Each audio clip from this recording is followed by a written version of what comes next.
সকাল, ঈদ মোবারক, পাঠাকা বৃষ্টি মোবারক। দর্শক, সকালবেলা ঘুম থেকে উঠে আপনাদের জন্য খুবই ভালো একটা সংবাদ নিয়ে আসছি। গতকালকে বলছিলাম যে একটা বড় ধরনের রিঅ্যাকশন কিন্তু হবে। আর এবারে রিঅ্যাকশনটার ধরন কি হলো? ধর তক্তা, মার পেরেক। দর্শক, আমাদের ইরানের যে প্রক্সি যোদ্ধারা আছেন, লেবাননের হিজুরা আজকে রাতে যা ঘটাইছে, নতুন এক ইতিহাস তৈরি করছে। কারণ কি আমি বলি যে আপনার মার্কিন যুক্তরাষ্ট্রের সরকার পরিবর্তনের সাথে সাথে ইসলির প্রতিরক্ষা বাহিনীতে বেশ কিছু তারা সংস্কার কার্যক্রম নিয়েছিল। সংস্কার কার্যক্রম কি?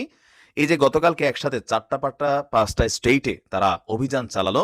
তারা জানতো যে একটা পাল্টা কাউন্টার আসবে, আর সেই জানা থেকে তারা তাদের আকাশ প্রতিরক্ষা সিস্টেম আরো আপডেট করেছিল।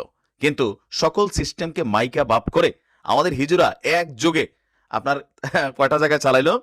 ইসলির হাইফা, ক্রায়োট এবং সাফেদ শহরে ১৭৫টা উন্নত মানের পাটাকা ছড়েছে, যেগুলোর মধ্যে আপনার আমরা যদি দেখি প্রায় 80% পাটাকা নির্দিষ্ট লক্ষ্যে গিয়ে আঘাত এনেছে। ক্ষয়ক্ষতির পরিমাণও বিশাল।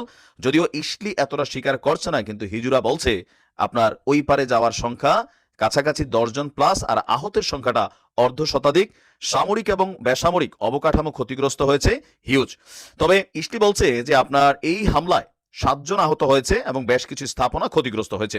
ইসলির গণমাধ্যমের প্রতিবেদন অনুসারে হাইফা বন্দরে চালানো হিজুদের এই অভিযানটা ছিল 2023 সালের যেই 8ই অক্টোবর আমাদের বীররা চালাইছিল, সেইটা থেকেও আরো বড় মাপের এই অভিযান।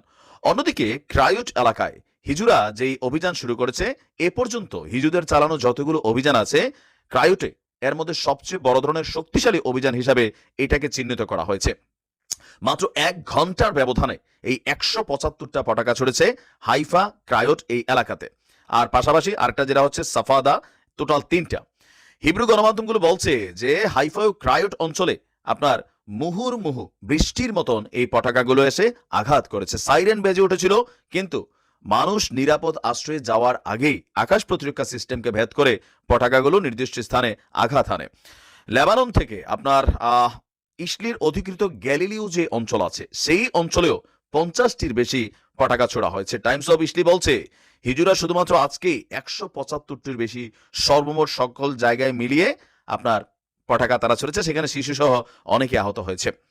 এর মাঝে ইসলির পররাষ্ট্রমন্ত্রী গিদিয়ন বলছে লেবানন যুদ্ধবিরতির দিকে নিশ্চিত অগ্রগতি হয়েছে। এগুলো হচ্ছে পাবলিকরে ভুলভাল বুঝবাস দেওয়া। তারা বলছেন যদি আমরা নিশ্চিত করতে পারি যে হিজুরা আমাদের সীমান্ত ছেড়ে লিথানি নদীর উত্তরে অবস্থান করবে এবং তারা নতুন মেশিনারি সংগ্রহ করতে পারবে না, তবেই আমরা যুদ্ধবিরতিতে সম্মত হব। তোমাদের কাছে যুদ্ধবিরতি আসলে কে চাইছে? ডোনাল্ড ট্রাম্পের প্রেসিডেন্ট নির্বাচিত হওয়ার পর থেকে ওয়াশিংটন, মস্কো, তেহরান এবং অন্যান্য দেশের মধ্যে এই নিয়ে একটা যোগাযোগ চলছে যে কিভাবে হিজুদের সাথে একটা ইসলিকে সেট আপ দেওয়া যায়। এটা তলে তলের খবর আর কি। তবে বীররা বলছে, হিজুদের প্রধান থেকে ঘোষণা আসছে যে তোমরা গতকালকে যেই ঘটনা ঘটিয়েছো, একযুগে যে দুঃসাহস দেখিয়েছো, এর জন্য তোমাদেরকে দাঁত ভাঙা জবাব দেওয়া হবে। তো দাঁত সম্ভবত এখনো ভাঙে নাই, শুধুমাত্র দাঁতের মধ্যে টোকা মারছে। ভাঙার জন্য আরো বড় অভিযান আসবে। অপরদিকে আমরা দেখছি যে ওই যে সেইখানকার যে বীর যে কমিউনিটি আছে, তারাও আপনার নতুন করে একত্রিত হচ্ছে। আর এই তথ্য দিচ্ছে কে? ইসটির গণমাধ্যমগুলা, গোয়েন্দা মন্ত্রণালয় থেকে তথ্য, যে সেখানেও বীরদের যে বিচ্ছিন্ন টিমগুলো আছে, কাশেম ভাই সহ বিভিন্ন যে ব্রিগেডগুলো আছে, তারাও একত্রিত হচ্ছে নতুন আরো একটা বড় ধরনের অভিযান চালানোর জন্য। আর ইরাক সিরিয়াতে যেই ঘটনা ঘটেছে, সেইটারও পাল্টা জবাব দেওয়া হবে। তবে আরো একটা সুসংবাদ আছে, পরের ভিডিওতে জানাচ্ছি। ভালো থাকুন। আসসালামু আলাইকুম।